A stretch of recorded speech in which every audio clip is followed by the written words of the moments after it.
Bonsoir et bienvenue pour cette dernière soirée du Bar des Sciences à Montpellier. Ce soir, nous allons parler d'énergie, mais surtout des énergies de demain. Nous allons parler énergie verte, entre autres. N'hésitez pas à écouter la capsule en intégralité pour découvrir ce que nos chercheurs ont à dire sur le sujet. À tout à l'heure. D'après vous, quelle est la source d'énergie ou les sources d'énergie qui seront les plus optimales pour l'avenir? Ok, alors pour moi ce serait, bon c'est pas encore aujourd'hui mais ce serait la fusion nucléaire. Moi je pense que c'est soit le solaire, soit la fusion nucléaire. J'ai l'impression qu'ils font pas mal de progrès dans l'hydraulique, mais avec la mer, pas avec les rivières. Si on ne dit pas le soleil, alors la géothermie. Des éoliennes ou alors faire un truc avec la force de l'eau, hydraulique, tout ce qui est non nuisible à la planète. Ce serait bien de changer un peu, de se mettre au vert. Bonsoir tout le monde. Donc je vais prendre ma casquette d'économiste. François Benmad, maître de conférence à la faculté d'économie de Montpellier, membre du Centre de recherche de l'économie et droit de l'énergie. Moi, la première question que je me pose lorsque j'analyse une question énergétique, c'est le prix. C'est-à-dire nous recevons tous des factures d'énergie et donc je me pose la question suivante. Est-ce que ma facture d'énergie est très élevée? Est-ce qu'elle est abordable ou pas? Et deux, est-ce que l'énergie que je consomme est verte ou pas? Trois, est-ce que cette énergie va continuer à m'être livrée ou bien il y aurait des ruptures d'approvisionnement dans les années à venir? Je pense qu'il y a quelque chose qui est assez important de considérer finalement. Roger Soliva, docteur en géologie, chercheur au laboratoire Géosciences Montpellier, maître de conférence à l'Université de Montpellier. Dans les pronostics qui sont faits sur la transition énergétique, c'est que finalement on part d'un état qui est l'état de la science, c'est-à-dire de la connaissance avérée, celle à laquelle on considère que finalement on peut faire confiance et qu'on ne considère pas assez les découvertes qui sont peut-être pas encore tout à fait assurées, où il n'y a pas encore les technologies qui sont développées, où il n'y a pas encore la connaissance exhaustive sur les nouvelles énergies. Idéalement, en tant que chercheur au laboratoire, moi mon objectif c'est d'améliorer les matériaux et les rendre plus performants. Nicolas Louvain, docteur en chimie inorganique, chercheur à l'Institut Charles Gerhardt Montpellier, maître de conférence à l'IUT de Montpellier 7. Et on parle de quelques pourcents d'amélioration, des fois même moins que 1%, mais moins que 1% c'est extrêmement important.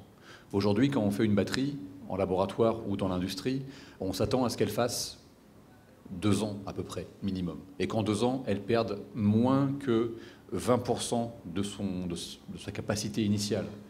Là, on pourrait aller très loin dans les chiffres, et à ce moment-là, ça pourrait être un petit peu ennuyeux, mais pour ça, il faut que le matériau soit performant, celui que moi je fais en laboratoire, soit performant à 99,99%.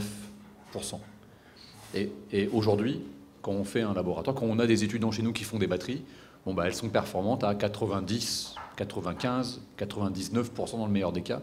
Et quand on leur dit, c'est bien, mais c'est pas assez bien, parce qu'il faut que ce soit 99,99, vous voyez bien que la différence, c'est moins que 1%.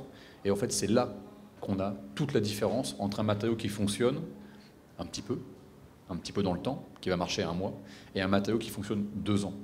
Et on parle de quelques pourcentages, c'est un petit peu l'équivalent de la différence entre produire du jean et produire de la dentelle. Moi, je fais de la dentelle au jour le jour.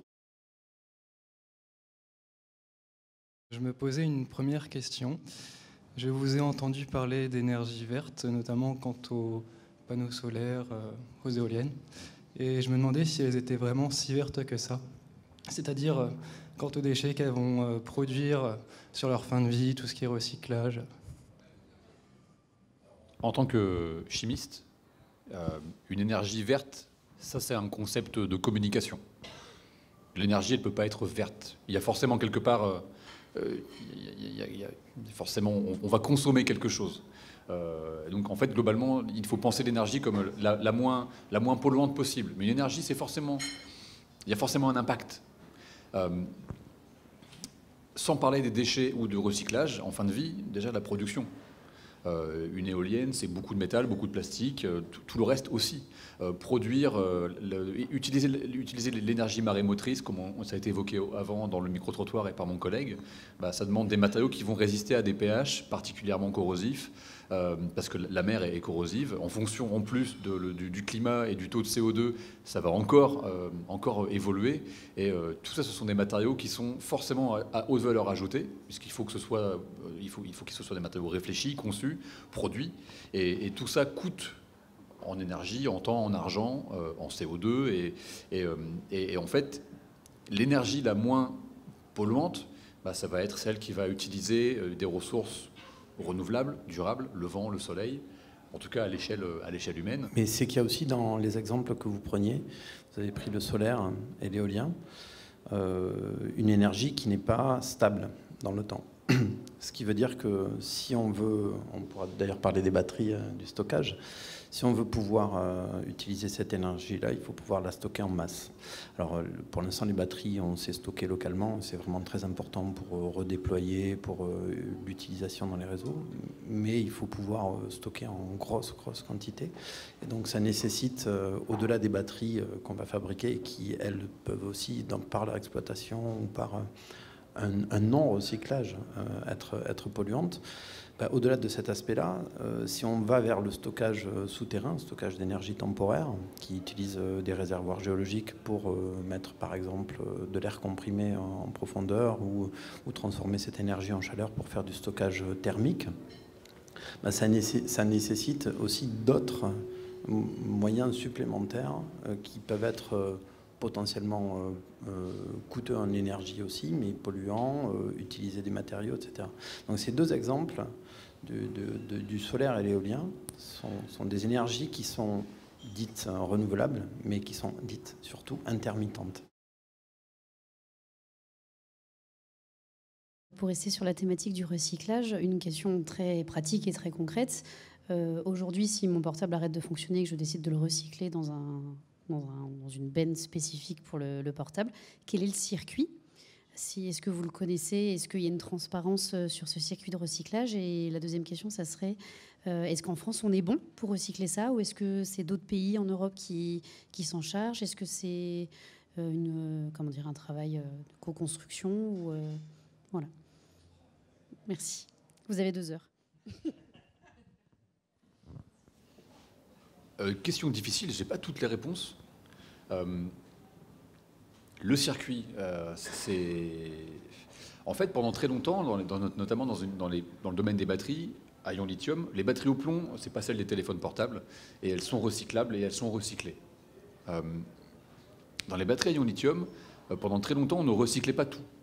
Notamment le lithium qu'on mettait, qui était donc en solution, qui était un déchet, puisqu'il était très compliqué à extraire et à isoler. Il l'est toujours, hein. Il est toujours difficile à extraire, c'est pour ça qu'il y a beaucoup de projets de recherche qui développent le recyclage, c'est parce que c'est compliqué. Globalement, en fait, on casse, on broie, on lixive, la lixiviation. On a des spécialistes en France de ça, à la fois en recherche académique et en industrie, qui sont spécialistes du recyclage des batteries. Je vais peut-être dire une bêtise, peut-être je me tourne vers mon collègue, la SAM ou la SNAM, qui est spécialisée. Il y a quelques exemples, il y a au moins 2 sites en France. Un récemment qui a fait l'actualité parce que le groupe a été racheté par des investisseurs allemands qui ont pour habitude de rapatrier en Allemagne ce qu'ils rachètent. Donc ils ont changé de PDG. Ils ont dit, voilà, c'est très bien, merci beaucoup. Tu vas récupérer l'argent du... Non, je ne peux pas dire ça comme ça, l'argent du gouvernement, parce que là, le gouvernement finance notamment, suite au Covid, le renouveau industriel. Donc la SAM ou la SNAM a reçu beaucoup de financement, et puis les investisseurs allemands sont arrivés. Ils ont pris une partie du capital, ils ont changé de PDG. Le PDG maintenant est un PDG qui est a priori allemand. Et en général, quand ils font ce genre d'action, c'est plutôt pour rapatrier en Allemagne la production, le savoir-faire. C'est une manière de développer l'industrie allemande, ce qui peut se comprendre en tout cas. Et spécialisés dans le recyclage, pendant très longtemps, ce qu'ils font, c'est qu'ils font de la lixiviation et après ils récupèrent en solution tout ce qui est soluble. Ce qui est soluble, c'est souvent les métaux. sous forme ionique, mais là on pense au cobalt, au nickel, à l'aluminium, au cuivre, qui sont des composants des batteries aujourd'hui, des batteries en lithium.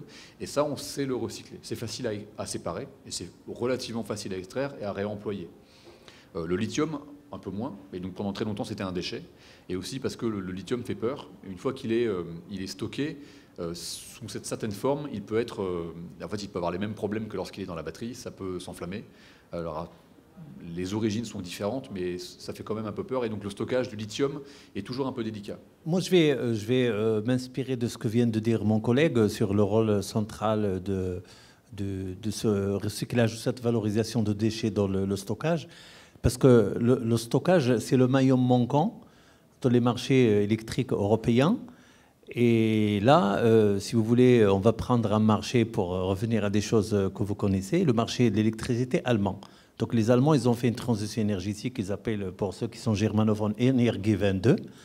Et au fait, ils ont installé une capacité colossale d'éolien et du solaire. C'est même la première puissance en termes de capacité installée. Et ils avaient utilisé, en absence de technologie de stockage économiquement accessible et à grande échelle, ils faisaient le backup, ça veut dire lorsqu'il n'y a pas de soleil, il n'y a pas de vent, ils le faisaient avec du charbon qui était très polluant.